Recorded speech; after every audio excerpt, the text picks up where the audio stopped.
3.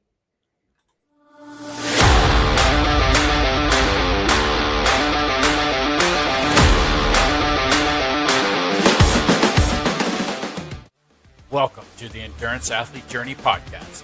This is the place where you get both a coach's and sports dietitian perspective on topics important to endurance sports, including nutrition, training, and how these impact and fit into your daily life both on and off the race course.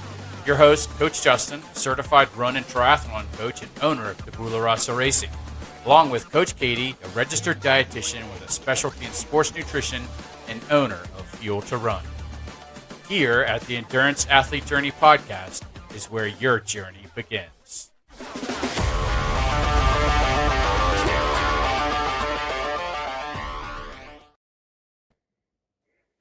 Welcome, everyone. This is episode 7 of the Endurance Athlete Journey podcast. I'm your host, Coach Justin, along with Coach Katie. Today's episode, we're going to do a bit of a recap. So we're going to do some race recaps. Both of us have been racing lately. Katie did a half marathon a couple weeks ago. I'm fresh off the sprint triathlon course this past weekend. So we thought that we would kind of bring you an episode where we just talk about our races, kind of how we executed, our strategies going into it, and just some of our thoughts on the organization and the execution of the races themselves, on whether we recommend people to do the races or not. But just to kind of give you a little bit of an idea on what we're doing and how we're doing it. So without delay, let's go ahead and we'll get started. Coach Katie is going to go ahead and go first. So, Coach, how you doing? I'm doing good. I know we were talking before that we're both a little tired. I think for me, it's just I'll talk about the race a bit because it's all kind of part of this. But I think it's a 5-week kind of training cycle right now that I'm just kind of ended on my last long run on Sunday. I did my last 20-miler in preparation for my big race coming up, which is my marathon. And so I'm tired because I've had a lot of mileage and just a lot of training, and then I didn't, for some reason, sleep super well. So I'm hoping I'll still be fresh today, as fresh as I can be. But yeah, I did the NoCo half marathon a couple weeks ago. So now I'm like, oh, what was the date on that? Anyways, it was like 2 Sundays ago, basically. And so so for this race, it wasn't like an A race or a race that I was training specifically for. So it's a little bit different. The recap I have for it is a little bit different. And I think this is something important to talk about, because not every race that we do is going to be, the full taper, the full, we're training specifically for that race. Some of the races that we do are going to be like as part of our training plan or as part of like a marathon build. And I think for me, like, it's very important for me when I'm running a marathon is to do at least a couple races, ideally a couple half marathons in preparation, so that when I get to race day, I'm not like totally like, whoa, I've been training for 6 months and I haven't done a race at all. Like, it gives me that sort of familiarity with racing, which is, I think, really important. And it also kind of gives me the opportunity to maybe like do some marathon pace work as well. So that's kind of what I was doing in this race. Most of my goal for the race was just to kind of see if I could maintain this close to marathon race pace as possible after a pretty hard training session and only like a very minimal amount of taper. So I called it like a mini taper that I did, which was essentially only 3 days of cutting back on my mileage. So yeah, I'd done like 3 weeks of like 75-mile weeks, which is a lot. It's not quite as much as like an elite runner does, but it's a lot for me. It's much more than I've done in a long time. And so then I tried to like front end my week with a longer kind of easier session on Monday and then like a double threshold session, which is like the first time I've ever done that. I was like, okay, I'm going to try to like really maximize Tuesday so that I can start to taper down so they can at least have somewhat fresh legs for Sunday. So I did that, which was a lot. That was actually a pretty hard double workout. I wouldn't say I would probably do those super often, but it kind of worked in this context.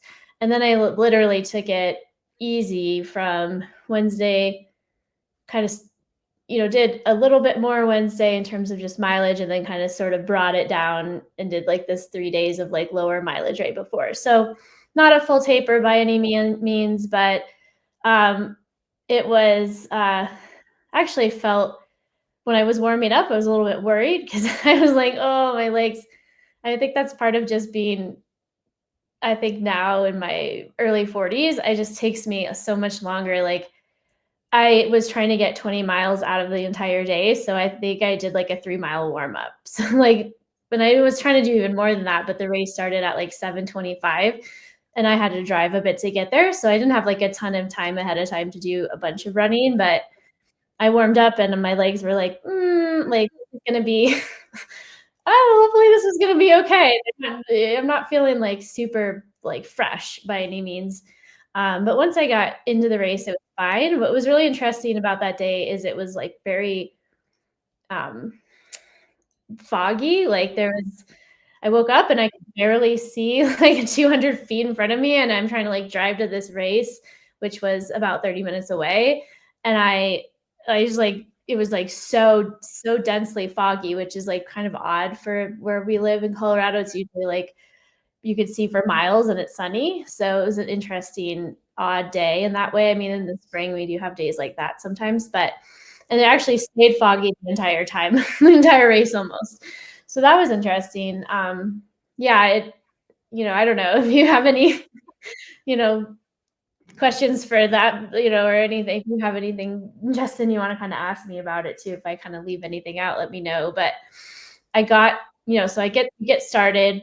There's only 100 people, so it's not a very big race. That was the first challenge was there's, I don't know, 90 people in the half marathon. And then there was also a 10K, and they started the slower people, like not the slower, I don't want to, the people who were going to be like the 2-hour time or like 2-hour, 30 minutes, and then they had like a 2-hour or a 1-hour, 45-minute goal time or something like that started these first. So it had, and then the people who were kind of running, I think like 130, 145 goal, they started last. So it was an interesting tapered start. That was kind of interesting because once I get into the race, I'm like running and it's foggy, so I can't really see. I think it kind of messed up my GPS. That's also kind of interesting. I don't know. I had to Google that after. I was like, it's because the miles were off with my GPS. And so I'm like, was I running faster than I thought I was? That was kind of interesting because it felt like I was, but it was, according to my GPS, slower. So that, I don't know. That's always a question I always am curious about, is like, when you have like weather conditions like that, like how accurate is GPS? I don't know. But once we kind of got like 3 miles in or so, 4 miles, we started catching the people in front. So luckily there wasn't a ton of people, because if there had been a ton more runners, you would, that's the problem when directors do those like staggered starts, is like eventually people get caught. And that was kind of interesting, because then it was like made it a little exciting, because you're like passing people and like congratulating, like, hey, good job. And you get to see other people, and takes a little bit of the thought from the race. You're kind of like, I don't know, like seeing other people, and it makes it a little bit interesting. But then you have to kind of weave around people too in that instance. The other part of the race that was interesting was there's like a few parts of it that were like it was like mostly bike path, and then there was a few parts that were like on a dirt trail, like it was like a double track trail thing that was like a little uneven terrain, and it just slowed me down a little bit. It wasn't like it was like like muddy or terrible. It was just slowed me down a little bit because it was dirt track versus like the cement or concrete. So that was interesting. And there was parts that like it was well marked, but I was like not sure that I'm by myself, like completely by myself, which is not like, honestly, that's very hard when you're in a race. Like one of the reasons I like to sign up for races for this type of situation is to get used to having people around, and that helps me motivate. And obviously you're competitive when you're in a race with other people. And there are like significant portions of this race where I'm like, I think there's someone ahead of me. And I kept having to like look back to make sure I was going the right way, because I was like paranoid that I'd missed the turn, because we're on this like dirt trail, and I'm like, where, like, what if I'm just going along here and I don't know where I'm going? And then there was a ton of these like out and backs. Like he tried to keep it. It was at Boyd Lake State Park, which is here near Loveland, Colorado, and it was like a lot that you want to keep it in the park. So it was a lot of like turnarounds, where you have, and the problem with that is you have to like almost completely stop to like turn around. And that really slows things down significantly. There was like 5 of them, and then there was like this little sandy section that was like kind of near the beach, and that I'm sure was, and then again, another turnaround. And then there was like sort of at the end, this long section of bike path. And I felt like I was going like flat, and I'm like, I just like feel like I'm working hard, and there's nobody around me. At this point, like I'm out there, like there's maybe 2 men in front of me, and I don't know who's behind me. And I'm just there by myself, just running along, like trying to keep up my pace. And I felt like it was hard. And then we finally turned around, and I realized I've been doing like a mile and a half, all slightly uphill. So that made me feel a little better. I mean, down that part, because then I was like, oh, now I feel faster, and I just wanted the thing to be over with. So the last mile was like a 6:30 pace or something, but I ended, because I was like, all right, like I'm just done with this, which kind of tells you maybe I had a little bit more in the tank. I think I probably did, but because I finished feeling actually pretty good, which is good, because most of the race, there's a few sections that were unfortunately slower than marathon pace, because of some of the weird situations of like having to stop and turn around, or being on the gravel or the sandy section. But I felt like I never felt like cardiovascularly like I was like out of breath. I felt really comfortable. Like my legs at certain points felt challenged, especially when there's like that slight uphill section. But I felt like, I don't like to use the word easy, because it wasn't like it was easy. It was like fairly comfortable. And I felt like I could probably have kept going for a little bit longer, at the end. So I probably had some left in the tank that I didn't use, and that, maybe I could have pushed farther or pushed harder, but I just didn't. I also wanted to kind of keep it with the goal of the prep, for the marathon. And I still had 5 miles or something, like 4 miles or something like that to run at the end. So, I didn't want to like die and then not be able to run those last 4 to get my 20 miles in. But I felt like really pretty good about it all. Like ended up being a time of like an hour 28. So that is well within my goal of PRing, which is like under a 2:59 marathon. So think I think it went well. But yeah, it was just a weird. I mean, it's not like I don't recommend that race. Like I wouldn't. I think the people that put it on, it's like Breakaway Athletics. I think it's like a fun race, but it's not maybe the one you do potentially for like a PR. Like. And maybe if you got more people doing it, and there's maybe more people that signed up, it'd be a little more competitive. But I don't know if it's like a PR type of race, if that makes sense. It might not be the kind of race that you would do. Like if there's 2 things that I want to kind of bring up. Mm-hmm. A is because it was such a small race, it may not be a very good simulation if you're planning on doing a really big race where Right. you have to navigate large crowds of people, go in and out of little small groups, which is a nuance of racing that we have to practice. We don't, we're always just like getting from A to B. There's not a whole lot of lateral movement that we have as like road runners, unlike, trail runners who do have that side to side motion. Their strides aren't as even as like road runners are. And so you want to be able to have that kind of practice, if you're going to do a very crowded race, i.e., the New York Marathon, Boston, those types of events, you may not want to sign up for like some of these small races where you don't have a whole lot of people, where you don't get that kind of exposure.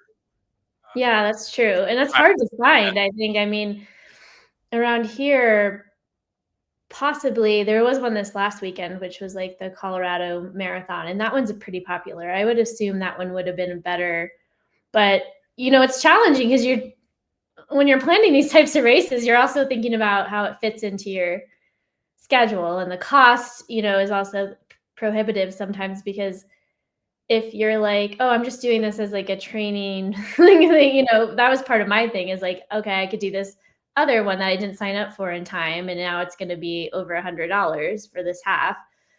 Or I could do one that's a little more cost, efficient, but now, now in retrospect, probably I got the job done, but it was maybe there could have been a better one. And luckily, the Vermont City Marathon isn't New York, but when I did do in New York, I was not prepared for, that's true. And it's so like it's hard to prepare for that. That was, and I knew that going in. I'm like, I know there's a lot of variables here that I'm not like, I've never experienced, like having to take the ferry over to, like to the starting line, and like all those logistics of even just getting to the start. Like you're just like, how do I, that in itself. And then also like just the mass of people. Like I don't even know how you would find a race, like a local race that would even have anything, so sometimes you just you do everything you can to kind of prep yourself and you prepare yourself, and you're just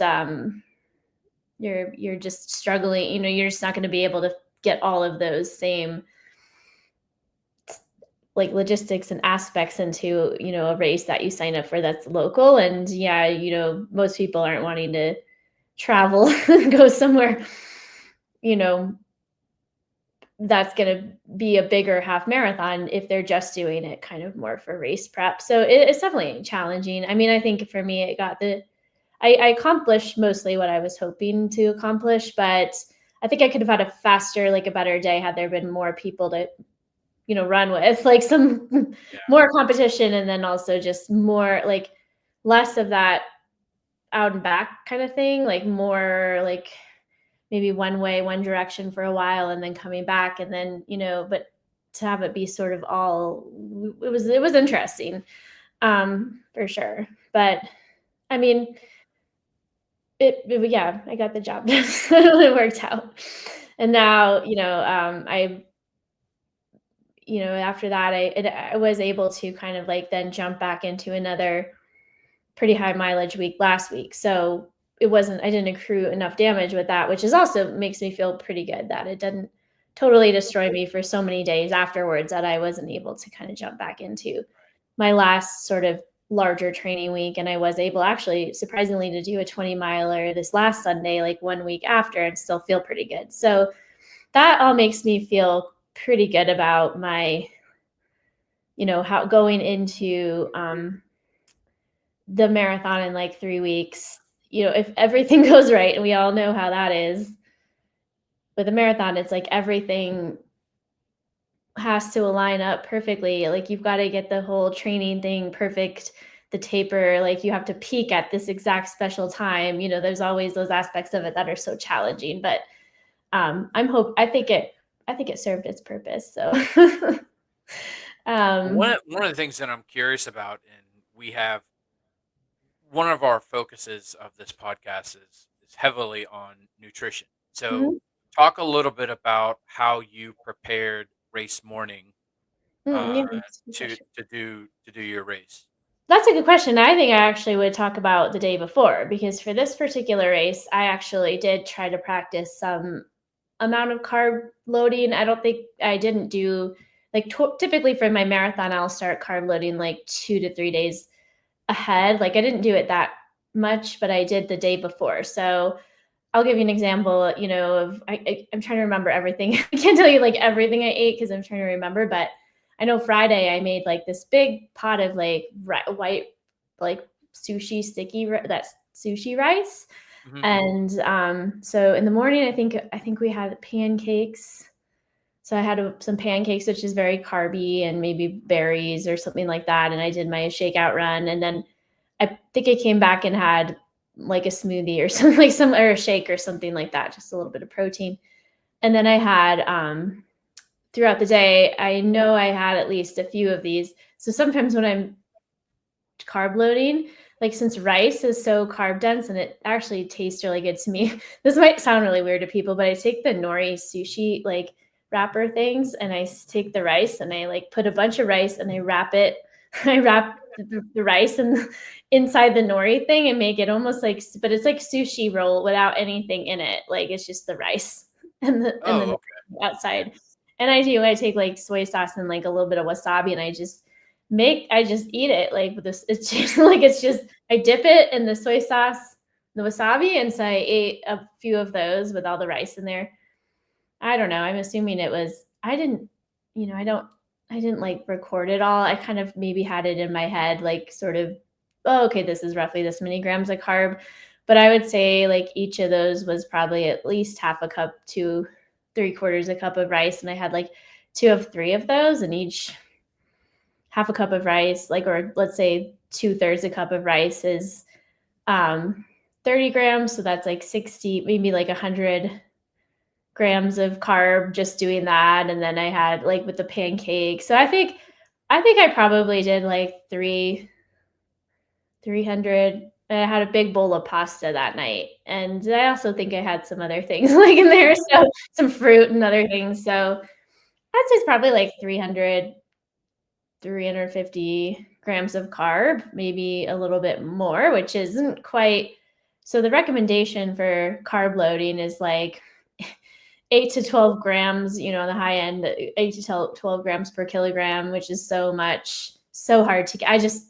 That's a lot. That's why I like to do it kind of more so like 2 or 3 days ahead and have it be a little bit lower, like more like 6 grams per kilogram to 8 instead of like that really high end, and spread it out over a few days, because that's just like so many grams of carbs. I think for me, that's like 500 grams. It's something like really high. Like it's a lot. I'd have to calculate it. But so I just try to like get extra carbs. I think I even did the day Friday too, just kind of like, I think we had the sushi rice for dinner and I try to get carbs. So basically that was the carb loading before, but not to the exact same extent as the marathon. I was just trying to be more like, okay, I'm going to make sure I get a lot of carbs. So I think that probably helped me a lot, honestly, because I can imagine after that earlier in the week, I was probably pretty depleted in glycogen. And so that mini taper plus that little mini carb load probably really helped restore some of my glycogen. And then in the morning, I always have oatmeal and a little bit of peanut butter and maple syrup before my races. So do I don't put any like protein in there or anything, because it kind of sometimes like protein powder before a race will sort of upset my stomach. So I just do that. Whereas like other days when I'm just doing a run, I'll also sometimes do protein powder. But and then I think right before so I had a bottle of this like Morton carb drink, like that one of their drink mixes. I kind of drank that like on my way and as I was warming up and just kind of sipping on that. And then I had a UCAN gel like right before I started. So I use a combination of the UCAN and the maple syrup, like the untapped, because I'm from Vermont and I love maple syrup. And I don't like a lot of the gels because the consistency and the flavor is just too much, and I know maple syrup is sweet, but it's like that taste is makes me happy. So I started with that. And then I think throughout the race, I had at least like 2 or 3 of more of maybe a couple, because it's a half marathon, right? So I had like 2 of the half of the untapped maple gels and one more UCAN. And then when I finished, I went back to my car and had like a bunch of dates and a bunch more of that drink mix, and then kind of did my cool down. I think I even had another UCAN or something like during the cool down, which was 4 miles. So I'd have to kind of calculate all that out, because I think that drink mix is pretty potent. It's got like 80 grams of carbs. And I'm thinking it's probably like between 50 or maybe around 60 grams an hour if I was if I included the dates and everything else I was like snacking on while I was getting my shoes on or whatever, because it wasn't all a fluid 20 miles. Obviously, there was some stopping points throughout that as I was waiting for the race to start or when I finished and had to put my other shoes back on and that kind of thing. But yeah, I would say maybe a little more. So yeah. And then fortunately I didn't think ahead and bring my my shake with me, my recovery shake, and they had pancakes. And so I I follow a gluten-free diet because of my son. He has celiac disease, and so I've just been kind of gluten-free mostly with him. And so they had pancakes, and that just seemed like maybe a bad idea. And I haven't been eating gluten to have like a bunch of pancakes. So I got my award. I grabbed like a bunch of chips and some orange slices, and I'm like, okay, I'm gonna take these. I need to go home so I can get my fuel, but that's the thing is sometimes I think I'm always like thinking about the race, and then it's like, oh no, like I forgot to plan something, and I still have 30 minutes to drive. So as soon as I got home, I make like the kind of a recovery shake with like protein and fruit and bananas, and it's like a recovery drink mix, and then sometimes I add extra protein to it, so it's got quite a bit of carbs, and then I have that first because I don't always feel like eating, and then I eat, within an hour or two after. So I think I did make it. I just think it wasn't as close. It was probably like an hour, maybe a little more after I was done with my race because I had to wait for the awards. Yeah. Ideally I would have planned that, but I'm not always perfect. Yeah, because usually sometimes I'll put the drink in a little cooler, and yeah.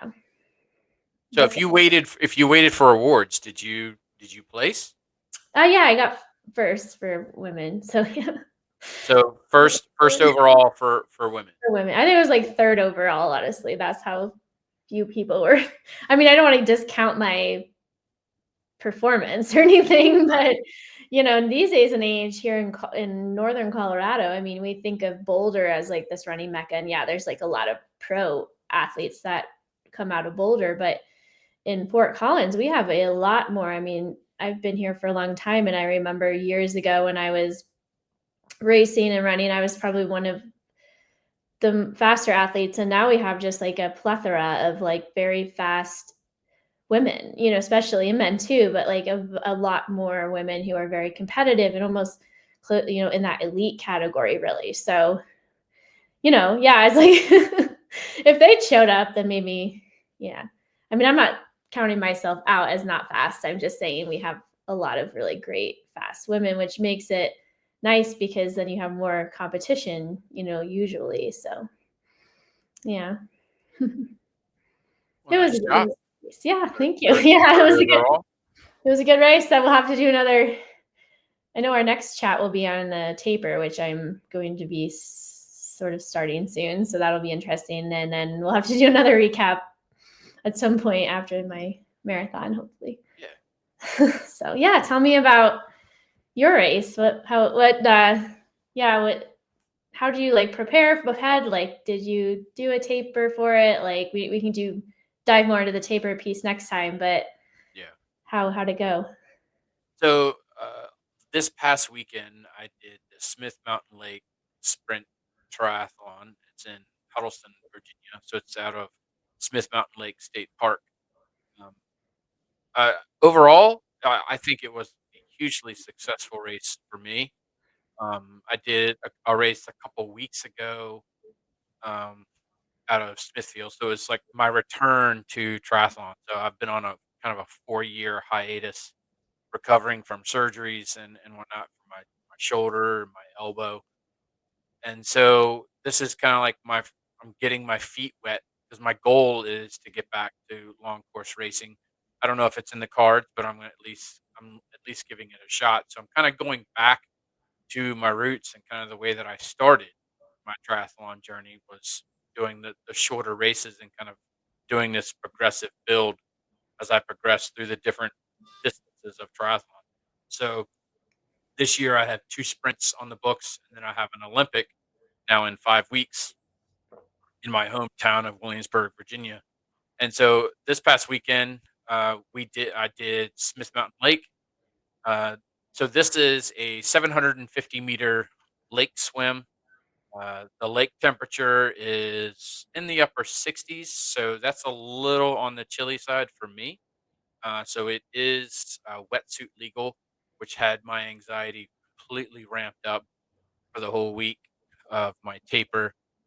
And then it's a 12-mile bike and then a 5K run. And so for my taper, I did do a taper. I did the exact same taper that I did for Smithfield a few weeks prior. It worked really, really well for me. Sometimes I'll experiment with different types of tapers, different methods. But in general, for a shorter race like this, I may decrease my volume between 50 to kind of like 75%. And so typically my training week has been hovering right around 15 hours of training time. And that includes all the strength training and everything else. And so my volume was about just shy of 9 hours of training. I did not stop with the strength training, and I know that's going to be controversial to some triathlon coaches and athletes because they're like, "Oh, well, you don't want to be sore." I attempted a different type of taper earlier in the year. I did my first gravel race, and I removed the strength training 2 weeks prior to the race to give my muscles a chance to really kind of recover. And when I got back into the weight room, I was super stale, and actually, it felt harder to try and build back up again. And so I was like, I don't like how this feels. And so my approach now is during the week of the race, I still maintain my strength sessions, but I just drop weight. Hmm. So I'll decrease my weight anywhere between 25% to 50%. So if I'm doing bench presses, and my weight is like, 50 pound dumbbells, I'll drop it down to like 40, but do the same reps. Still enough to get muscular engagement, but I'm really working on slowing down the movement and the control. So it's all eccentric movements. And I find that when I go back, it's not enough damage done to the muscle to really kind of like set me back and give me a lot of soreness in the following days. And it's enough engagement that when I am done with the race, I can get back into the weight room and I don't feel so stale, and that I just roll on again. So I really like that approach, and it seems to be working for me. I Hmm. probably would not give this to another one of my athletes, um, unless they asked for it and they said, "Hey, let's try it." And if it works for them, that's great. But not all tapers are the same, Hmm. and so each athlete's going to be different, and this is kind of the way that I've approached it. I do keep intensity in my taper, so I did some big gear work like earlier in the week because this race is particularly hilly. So I'm looking at my Garmin account here. So it says I have about 1,000 feet of elevation gain, um, which is pretty significant On for the for bike, just the bike or that's for the whole thing. the whole thing? Um, so for the bike, Yeah, it's pretty good. yeah, for the Or like bike, for it looks like. Uh, I think Garmin frozen now here. I'm looking. It's so it's once it okay. populates back. But yeah, it's Yeah. a little over 1,000 feet. So on the bike, it's got 687 feet of elevation, but that's only like 12 and a half miles is what Right. my That's pretty Garmin good. I was records. gonna say it wasn't like a So, very you know, long. it, they classify it as a rolling course, and I'll talk a little bit about how I approached it, what I thought. So the run is all uphill going out and downhill coming back because it's just an out and back for the run. So I knew that I had to be patient on the run, Mhm. um, but those quads were going to really kind of cook up, toward on the way back. So this was a fairly challenging. I'd say it was challenging. I wouldn't say it was difficult, but I'd say it's a challenging course. It's a good test of muscular endurance and just strength work. So that's why I kept the big gear session in my bike training plan for this week. When I finished Smithfield, I then increased my strength focus for the remaining few weeks of that plan. So I started doing, I increased my strength conditioning runs. So I did a lot of, hill repeats and long, steady climbs on the treadmill because that's just the easiest way for me to execute rather than trying to find routes that have the type of gradient that I'm looking for. I'm a heavy treadmill user. It's easier on my body. And so that was kind of how I approached taper. Um, I think it worked. Whether I continue to use this method for the next race, I'm not quite sure. It seems to be working. So if it's if it ain't broke, don't fix it. So I may stick with this approach. Nutrition wise, I didn't do anything different than what I usually do. I did not pre-fuel before the race, and that's just something that I've never done Mm. for a race. You mean Um, like eat before, like eat a meat, like a I breakfast? didn't eat. I don't eat anything the morning of. Oh. Um, I still did kind of like my normal meals, and so I felt fresh. I felt good. A Do you couple. do that like during like longer triathlons, like if it's a longer course or? I probably wouldn't do it for like a half Ironman, or definitely not for a full. Um, it's questionable on whether I would do it for an Olympic. I'm not quite sure. It's been a long time since I've done these smaller races, these short Mhm. races. So that's going to be a question that I have to address, like in 4.5 weeks on what I want to do or how I want to approach it. So one of so this is going to be kind of interesting. Uh, the way that I prepare the evening before a triathlon is you hear, well, any race really, you hear many athletes talk about, they don't want to have to worry about having to go to the bathroom Mhm. during the race.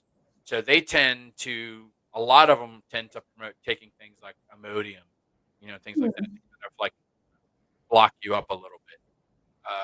I go the opposite direction.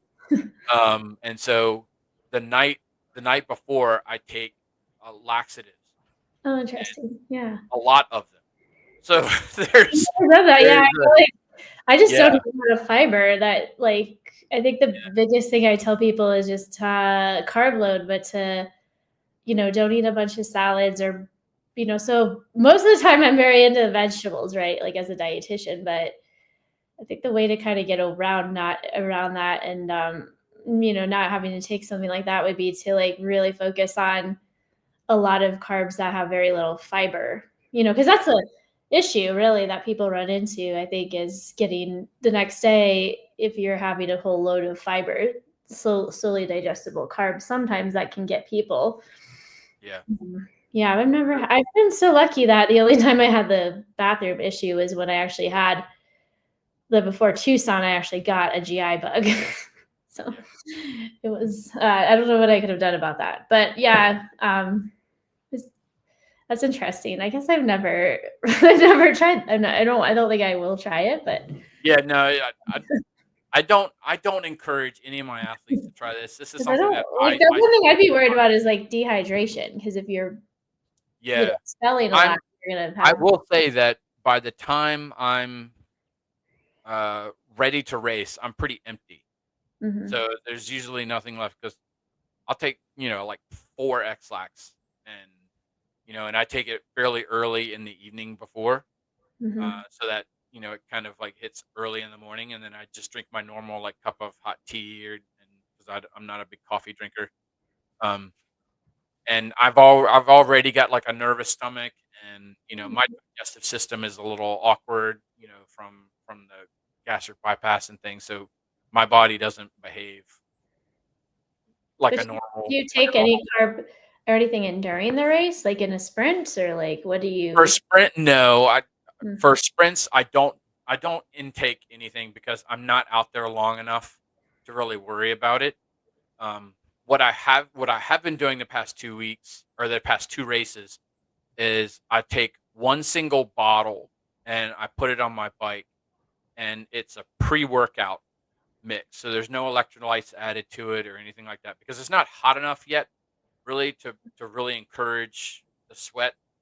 I do get a little sweaty, but it's not enough for me to really worry about. And luckily, I've been fast enough to where my race times haven't required me to be out on the course that long. Okay. So, I've been trying to get through like a 20-ounce bottle of pre-workout, which has got about my pre-workout has about 300 milligrams of caffeine in it. So it's a lot of caffeine. I'm Mhm. not caffeine sensitive. And so, I drink it on the regular. So that's kind of been my nutrition approach for the short races. Um, and I drink it on the bike so that it's available to me for the run, which is when I need it the most. So because the way that I've been training for these races is because I'm really training for the Olympic that I have in 5 weeks. So all of my training plan distances and times are geared towards preparing for that race. So I'm going into these sprints overtrained for the sprint. So the way that I approach it is I have an estimated time that I think I can get my Olympic done, and then I added 45% to that estimate. So that has my long rides each week at about 2 hours is Mhm. where my long ride is. And then I build all my other rides off of that. So I've got, these percentages on how I distribute my weekly volume. I did the same thing for my long run. So I think that, this is going to be my pace for the long run for a 10K. And so right now I'm hitting that, and that's on my Sunday long run. And so that's how I've been training. It's for the Olympic, not for the sprint. So it's been paying off. I'm Mhm. still, I'm going into them overtrained in terms of duration, undertrained a little in terms of intensity, because I'm not throwing in the same kind of intensity that I would for a shorter race, because those should be really all threshold efforts, because it's a fairly short race. But Mhm. I don't react well to that kind of intensity, and since this is kind of like my return to triathlon, it wasn't worth the risk of Mhm. doing a lot of like speed work. I'd much Yeah. rather just kind of do it naturally. And so that was my prep for this race going in. Um, so I was race been thinking about it. I've thought about it for like the past week, because I have two wetsuits. One that I bought when I first started in the sport. It's really, really thick kind of Xterra wetsuit, and so it's challenging to swim in, um, especially around the shoulders. It's really hard. You have to work extra hard to get that shoulder rotation wetsuit. And it never really fit very well before. It was always kind of like too big, which is why I bought the second wetsuit, which is a nice like Blue 70 Helix wetsuit. And that one I bought right before COVID. And then all the races shut down and I gained Mhm. weight, so I still can't fit into the Blue 70 wetsuit. And so that's what my goal is, to eventually be able to fit into that Sitting wetsuit. there. Yeah. Um, but I had to wear I thought about, should I wear the Xterra? Should I cut the sleeves off of it since I have another backup wetsuit that's sleeved, so that I don't have to worry about the restriction in my shoulders, because that's been my problem over the past several years is when I had my rotator cuff surgery, repaired the torn rotator cuff, a relocated bicep tendon, and then cleared out arthritis into the shoulder. Now on the other side, I've got some bursitis in the shoulder along with some osteoarthritis, some tendonitis in this shoulder. So just a couple of months ago, I couldn't lift one of my arms above my head. It was just locked up. So the muscles were all seized. So we've been doing dry needling and things to try and get the muscles to relax. And so I was really kind of anxious on being able to swim in a wetsuit, because I was just getting back into the pool where I could swim with nothing like on my upper body. It was just skin. So, you know, I was concerned. And so I put the wetsuit on one night, and it fit better than it used to, which means that I'm larger than I used to, which was kind of unsettling. But I guess the bonus is that it fit better. I got my Tri-Glide shipped to me from Amazon, and so I can slid right into the wetsuit. So the day before, I did a race prep swim with my wetsuit in the pool. So I was like, I really need to kind of get this resolved on whether I can swim with this wetsuit. Because if I can't swim with it, then the decision's already made.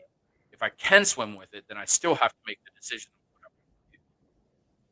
So I got the wetsuit on and jumped in the pool. So my warm up, my swim set was 3 by 700s because my swim was a 750-meter swim. So like, well, if I can at least just swim the first set with the wetsuit, get a feeling for how hard I'm going to have to work, then I'll know.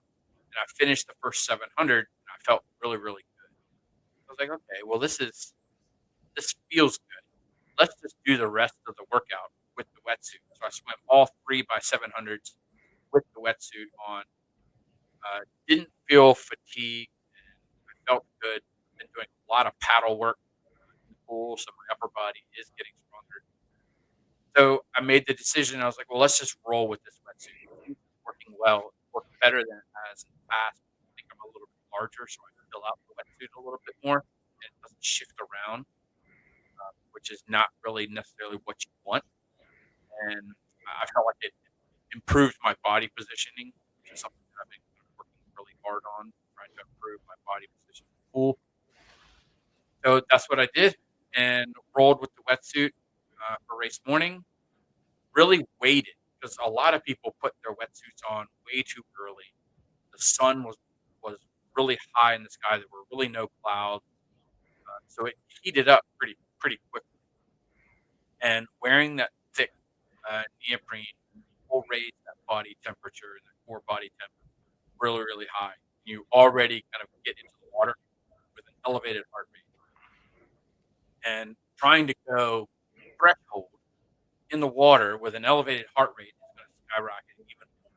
And so I decided to not wear the top of my tri kit, keep my tri kit down. So all I've it's like I just like took the top off the tri suit, let it hang, put the wetsuit on, so there's nothing but skin and then the neoprene on top of it. But I waited till like the last possible minute to pull the arms up and pull the upper body part of the wetsuit on, just to try and control my heart rate because I know that I was going to have to work hard in the water already. So I didn't want to get that elevated heart rate. So jumped in the water and felt super strong. Swam it. I felt like I swam it clean. So, I sighted well. I didn't, come off course. I didn't have, I made the turns nice and efficiently. Kind of hugged those buoys. Didn't over rotate in the water. And so, it was a nice calm day, not a whole lot of wind. So it really kind of helped reduce the shock. But I couldn't have asked for a better swim, honestly. And looking back at my metrics, I've done two other sprints with this same distances for 750 open water swim, and I beat my best time by like 4 minutes. Nice. So I'll definitely take that. I expected it to be like right around 15-minute swim, and I think I came in at like 14 minutes.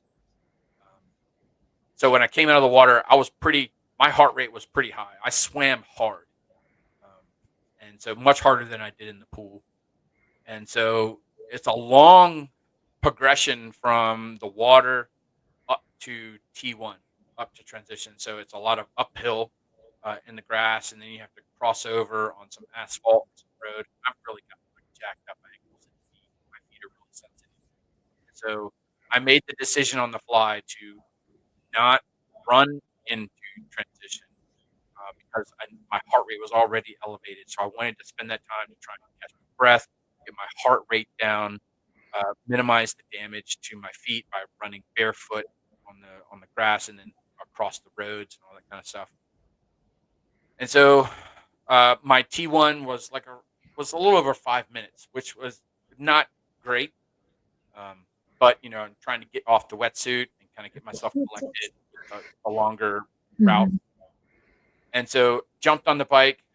I already knew, and this is one of the things that I wanted to to advise triathletes is that when you start your T when you come out of transition and you're starting the bike, already have your bike in one of the lowest gears that you can have, right? So it should be really really easy to Mhm. get that cadence back up. There should be almost no tension on on the pedals.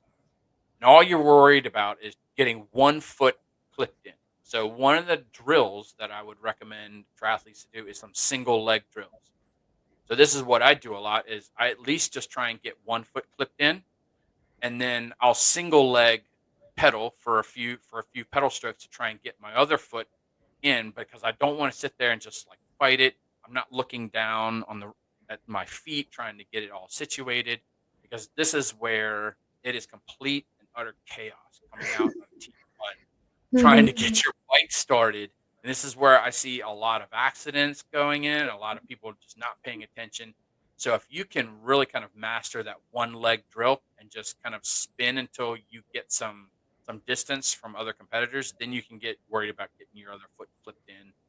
Don't be like, trying to like start your watch and like please for the love of God, do not like try and intake nutrition or anything Oh, like that yeah, until definitely. you Wait get till out. you're out. Yeah, wait until you're out on the course, Yeah. before you're like taking drinks and trying to eat like chews and all this kind of stuff. This is coming out That's of probably the swim true. because you're already kind of like wobbly from the swim and you're going from a horizontal position to a vertical position. So you're really kind of like trying to get your balance. Yeah.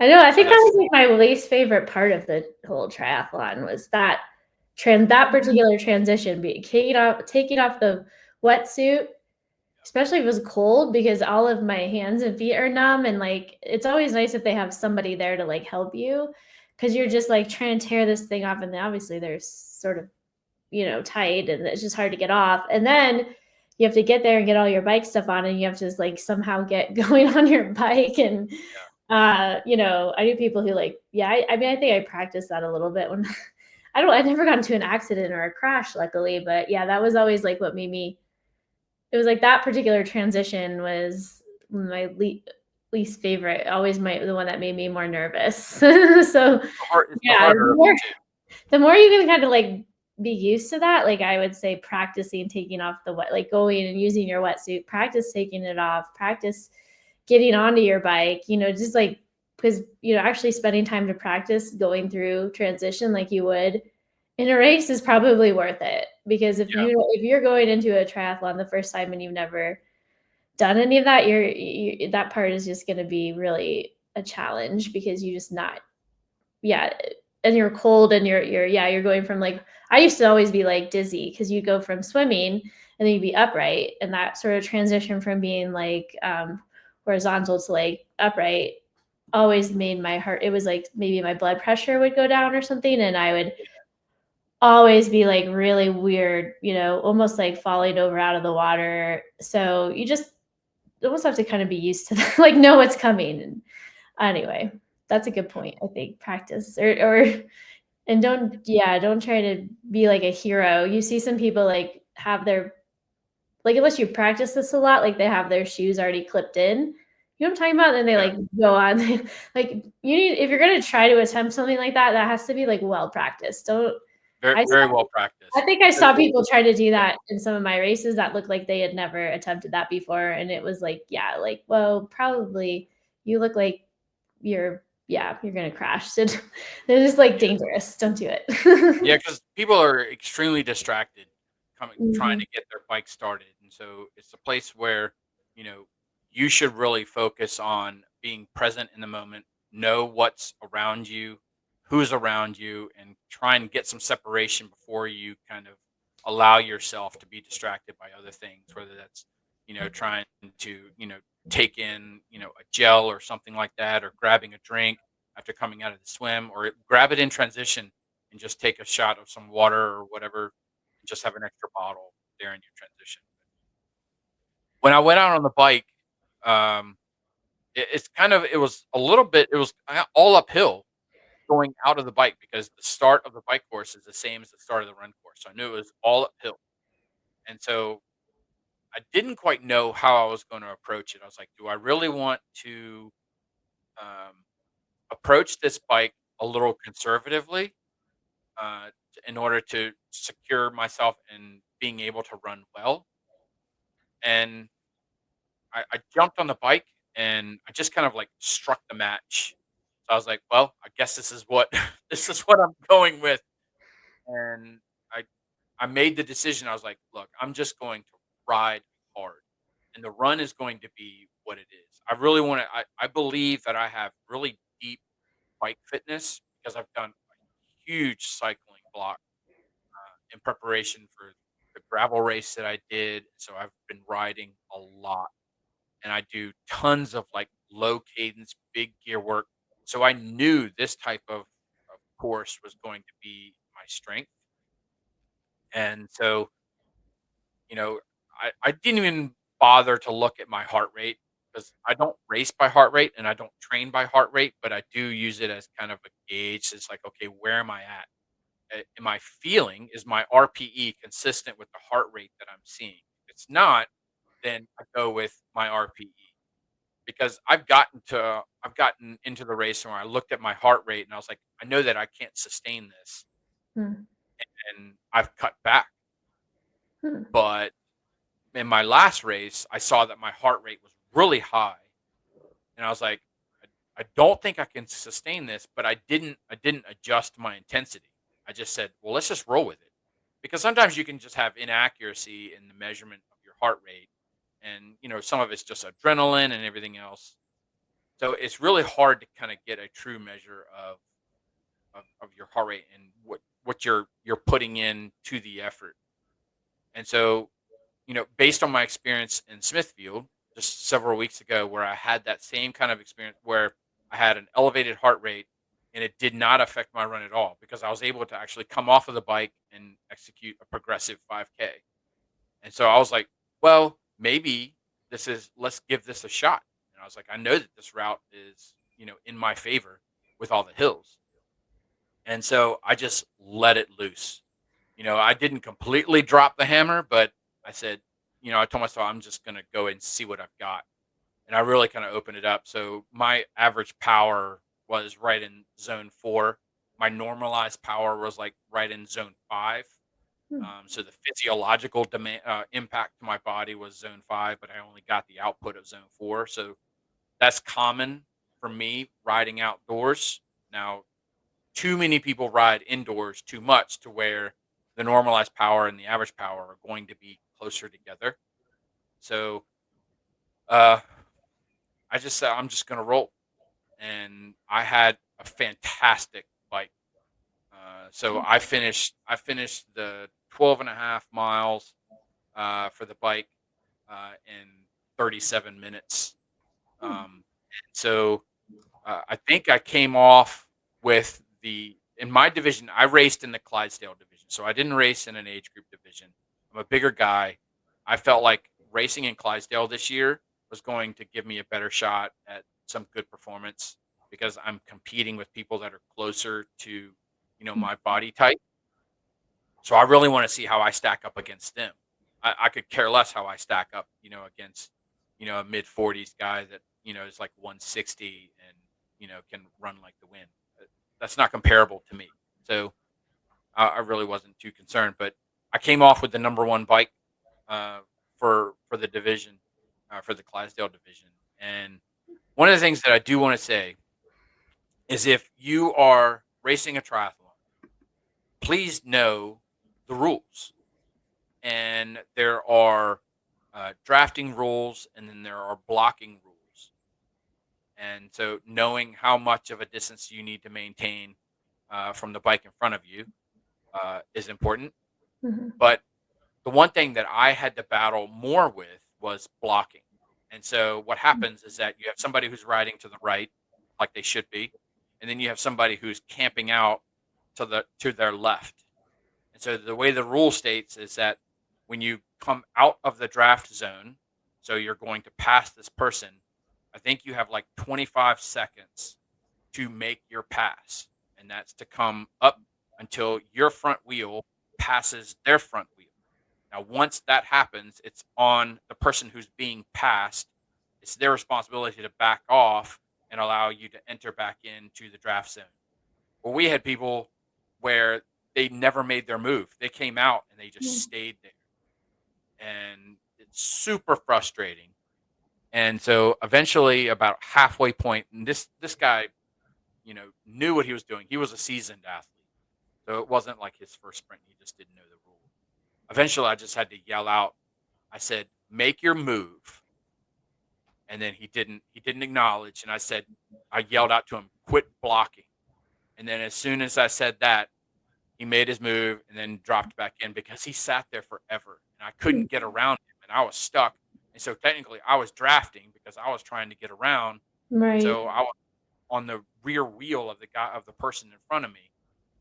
And so it's really frustrating. So, these races are not, you're not going out for like, a group ride. These are not group rides. These are race efforts. And if you want to like group ride, just know the rule. And you don't have to go out with the same intensity as a racer, but know that there are people that have been training really hard and want to perform to the best of their abilities. And your ignorance of the rules and how to abide by them, you know, impacts their day as well. So Mhm. it's not. So that was my little rant on knowing the rules. The rules, Um, yeah. Makes sense. it was just, yeah. And so, I can't. And there was this one guy that I was riding with, and we just kept leapfrogging each other. And so it was kind of fun. It was like I would catch up to him and then pass him, and then I would kind of settle in, and then he would surge up, and he'd be like, and always, and this is another pet peeve of mine. It's like say on your left. So even during a race, I will tell every single person that I'm passing, "Hey, I'm on your left," because you don't know if this is the person who's, this is their first experience in a triathlon, or whether they've been doing all their rides indoor on a trainer, so they really have poor bike handling skills. Just to let them know that you're there, because sometimes they're in the zone and they get tunnel vision and they don't know where you're at. And then, if they start to swerve over and you're trying to make a move, all of a sudden you're colliding and things get a little bit too close. So it doesn't take much to just say, "Hey, on your left," just to let the person know that you're there. And so he would come by and he'd be like, "All right, I'll see you in a little bit." And so we just kept leapfrogging each other. And so, Mhm. I saw him after the race and, introduced myself and, thanked him for the motivation and the push, because it was kind of fun, you know, riding against him. So, coming off of the bike, I got into T2, which is the same as T1, racked up the bike.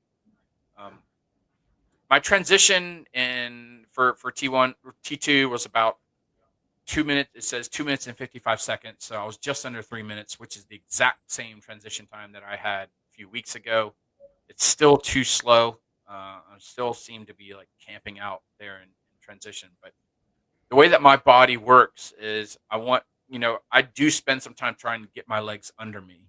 And I do that in transition. I should be doing it as I'm starting to run. Really, that's what, as a Mhm. coach, that's what I would say. Well, get your legs under you then, not like standing still. But I don't have, the laces, the elastic laces, so I have to tie my shoes. I don't run sockless, but I'll bike sockless, and so I'm putting on my socks. And so it does take me a little bit of extra time. And I like to try and collect myself because I ride hard and I don't want to feel super stressed out as I'm trying to like start the run because it's the weakest of the three disciplines for me. So I started the run, grabbed a water as soon as I came out of the transition, drowned the water, and then took an extra cup and dumped it over my head. Kind of using this method now. I did it in Smithfield, and it helped keep my body temperature in check, and it seems to be working. So I like it. And so I am like every aid station, I'll drink a cup and then dump a cup on Mhm. my head. Going out on the run, I knew it was all uphill. And so I kept cueing to myself, um, be patient, just be patient, be patient. Don't even look at pace. Um, so I didn't even bother to like look at my watch. I was like, I'm just gonna run this by feel. And I do a lot of hill work on my runs. And so, my long run is a really, really hilly route that's around my house. And so that I'll stick with that. And I know that I can handle hills because I handle them, on a weekly basis. But I knew that I needed to kind of go out, a little bit more conservatively and just be patient, not try and get swept up in the adrenaline of everybody else running around. Because there were people that I saw that were trying to climb those hills, and it looked like they were going a little bit too harder. And by the time they reached the top of the hill, they had to slow down so much that they lost whatever advantage they had by trying to run the hill hard because they had to slow down so much at the crest of the hill. And Right. so I said, just be patient. Yeah, I do And I have, was able. Justin, I Go only ahead. have a few more minutes because I do have Yeah. a call. So I'm No, sorry. yeah. I was able to execute a progressive 5K. And so, on the way back, I ran the 10K in 33 and a half minutes, which is really good for me. It's an average of like 10:47, where my normal zone 2 is right around like 11:30 to 12 minute mile. So I'm kind of a slow runner, but I'll take it, and executed a progressive. So each mile was faster. I knew the downhills were going to kind of cook the quads a little bit, but I knew that I could get back whatever pace that I sacrificed going out by coming on the way back. So at the end of the day, I finished the race. Let's see, my overall time was a 1:33:10, which beats my other two races by nearly 20 minutes. So for the two races that have similar distances and similar scenarios, I was 20 minutes faster. So huge PR for me. That's Super great. Yeah, excited.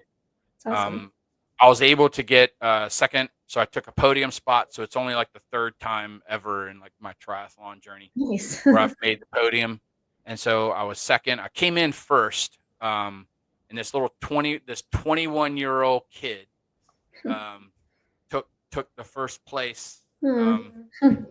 so I'm Happens. 47. Just so to have a 21-year-old Clydesdale kind of beat me, I'll take it. But he beat me in transition. Transition is where I lost. Where I lost the first place. So it just reinforces how important those transitions are, because those are free time savings and free money right there. Right. So It's true. practice it. Practice your transitions, because you can win. You can win and you can lose a race in transition. So not even on the course. So I'll take it. So second place on the podium. Hugely successful day, Awesome. and Yeah. so Yeah, yeah, that's that's great. it. I know, unfortunately, I do have a call, so I'll have to wrap it up. But yeah, I feel like we have more things we can kind of talk about within, just triathlon in general, like some of this transition, or like just race tactics and things like that we could Yeah. even dive into more at some point. So I yeah. do I do recommend the race. I mean, it was a well executed race. It's a great course. The post race food could have been better. It was like Mhm. some little small bagels and some danishes and stuff like that. But Yeah, Smithfield, you had like a full like barbecue lunch. It was freaking fabulous. right. And it's the same company that puts Right. on this race. So post race food was a little on the lean side. So that's why I would give this maybe kind of like a 3.5 to 3.25 out of 5 stars for the race. But one that I would recommend anyone to do. It's a fun race. It was a challenging course, but very well done. Cool. Well, shall we wrap it up and Yeah, let's wrap it up. So again, this was episode 7, I think, 7? of Mhm. the Endurance Athlete Journey podcast. The date that we're recording this is May 6th of 2025. I should get into the habit of telling you the dates in the intros so that you have some context on when this is taking place. But this was a race recap for the NoCo half marathon. So Northern Colorado is what I'm assuming NoCo means for anybody who may not know. And then the Smith Mountain Lake Sprint Triathlon race recap for me and Katie. So thank you guys for listening. Next week, did we say that we're doing a taper episode? So next week we're going to be talking about tapering and some of the nuances and strategies of how to approach your taper for your race. So again, thank you for listening to the Endurance Athlete Journey podcast, and we'll see you again next time.